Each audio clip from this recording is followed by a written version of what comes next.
Creativity is an addiction. Unplugged because we will always say yes to creativity. Totally uncut because we all make mistakes. So turn it into a tool. This is Arroe Unplugged. If you've been here before, then you know that I live by the mantra that creativity is an addiction. Those blessed by the opportunity to bring simple, single thoughts to the outside world and turn it into books, movies, music, and more usually lead a very busy and very, very occupied life. We put a lot of what we live into the veins of creativity, like that of an addiction. Well, I brought that up recently to one of the singers on NBC's The Voice.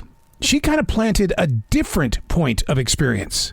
She said creativity is a necessity, which means required, indispensable. Other necessities include food, clothing, and getting plenty of rest. Creativity is. What's your answer? Creativity is. Now, for so many people, it's a reason to run, to fear the act of judgment, not having enough time to see it through. Saying no keeps you away from having to deal with it. Yet the mental damage on the inside is collected steam that's going to pop your pipes if it's not properly released. Creativity is. Hey, it's Arroe. This is The Daily Mess, a chronological walk through an everyday world. I am a daily writer. Taking the time to observe the world. Keyword there, time. Having the patience to take time and allow it to create a language that you understand and that you can grow with. You can pick it apart all you want. Time is always going to be moving forward. But the question is, can you make friends with time? This is The Daily Mess. Creating your own space. Making more room for you. Not keeping distance, but just making room to fit in, but not make it so tight. My master in martial arts used to teach us all the time that we'll become better martial arts students when we stand on the sidelines. Oh, it took a moment for me to understand that philosophy. I mean, who wants to be watching versus being out there on that floor doing some seriously out of control taekwondo moves? Then one day, like most martial artists, you get injured, sent to the bench. I guess I could have gone home, but I wanted to be with my team because we have that kind of camaraderie. It's a brotherhood. From the bench, I could see who wasn't pivoting their feet. They twisted their hips wrong. They dropped their blocks. They could have changed the challenge with a better cut kick. The sidelines. We all want to be given this thing called life, but we don't want to stand on the sidelines. The very thought of stepping onto the sidelines bruises the ego. Then one day, you learn a lot more by learning from other people's bad habits. Learning from the sidelines.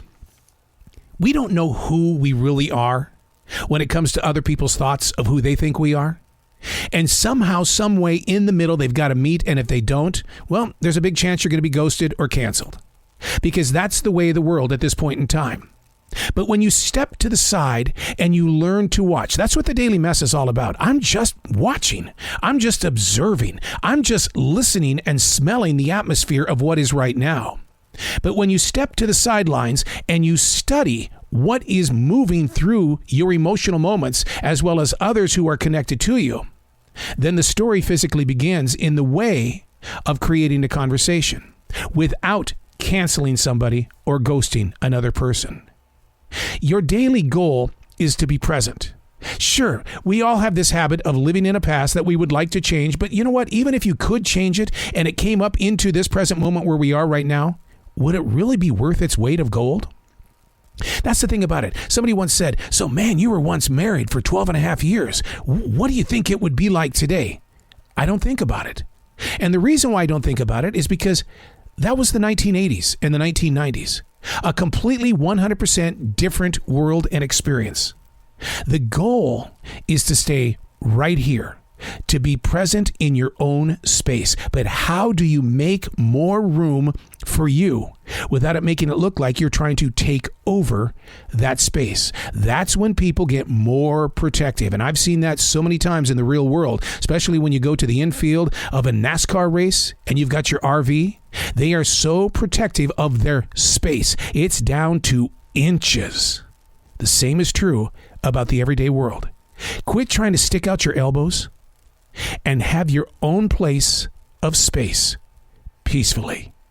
I'm Arroe, and that's the Daily Mess.